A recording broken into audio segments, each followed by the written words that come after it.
show. I'm your host, William Prue with Real Estate. One, I got my man D Profile on the set with me today. Don't ask me how I got so lucky to have him, but he's here, he's happy, obviously cannot stop smiling. And this is not a promotional video. Hannah had to sit this one out. So, welcome, D Profile. You just sit there and keep being happy. Anyway, you guys already know the rules. If you don't know, I'm going to tell you anyway. There's 3 mandatory rules on this show, and the number 1 is positive impact. 2, one day at a time. 3, crickety coconut, cracking the code. And on this episode, guys, we are cracking the code to credit cards. What not to do with them and what to do with them in order to maximize your credit score so that if you're looking into making a large purchase, and let's face it, in the United States, credit is one of the biggest factors in making any large purchase. So, number 1 thing to do that I always recommend to my clients that are moving forward with maybe a huge loan is make sure that you do not utilize more than 30% of your credit. Be vigilant in understanding the math behind credit. It's pretty simple stuff, but people let things slide. But there are really easy ways to maintain that credit score and to really keep yourself in a situation with your credit cards that can keep you looking like a stable person. Don't be like William, right? In the beginning, I was completely uneducated on credit cards, and I got a credit card sent to me in the mail when I was in college, juggling a part-time job trying to pay my bills, and I went and maxed it out. And I was like, cool, I mean, great, I got a new flat screen, I got my groceries, I'm good. Monthly payment comes in, I make it no change to my credit except for, as a couple months went by, I see little dips because my utilization was over 30%. I looked like an absolute mess from a credit standpoint. So huge factor, stay below that 30%. And make sure, my next thing is minimum monthly payment. Always pay more than what they're asking you to pay. Because remember one thing, the credit card company didn't just want to give you money and let you skate by like an upfront check until you get paid Friday.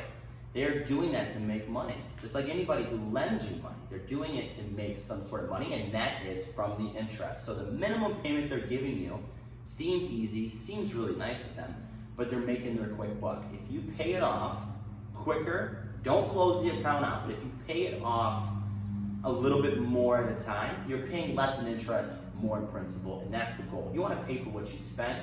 You don't want to pay to put money in their pocket. So ultimately, those two things are the biggest things for me. The next thing I would say is do not pull out multiple credit cards at one time. This sends up huge red flags all over the place, especially if you're shopping for a loan or anything that requires a decent credit score. They see that you've opened up multiple accounts and they start digging. Why did this happen?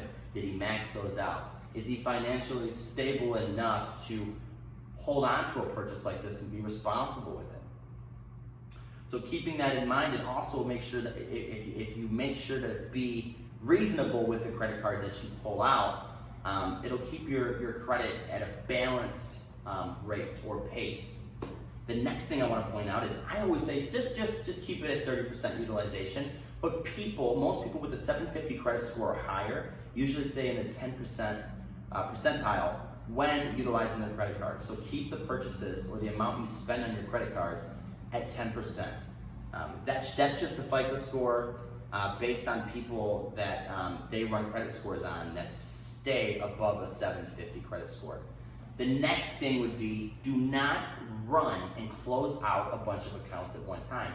That can actually, and a lot of people don't know this, drop your credit score very quickly. And just like anything else in this life, it's really easy to go down, a lot harder to come back up. Same thing with the credit score. Do not close out a bunch of accounts at one time. Don't run around, don't make that your goal to close out accounts. Make it your goal to pay them off. And then reuse them. If you can't reuse them, pay them down to a point where you can make little baby payments and keep those accounts active. I can understand once you have 13, 14 accounts, you're like, I don't want to do this anymore.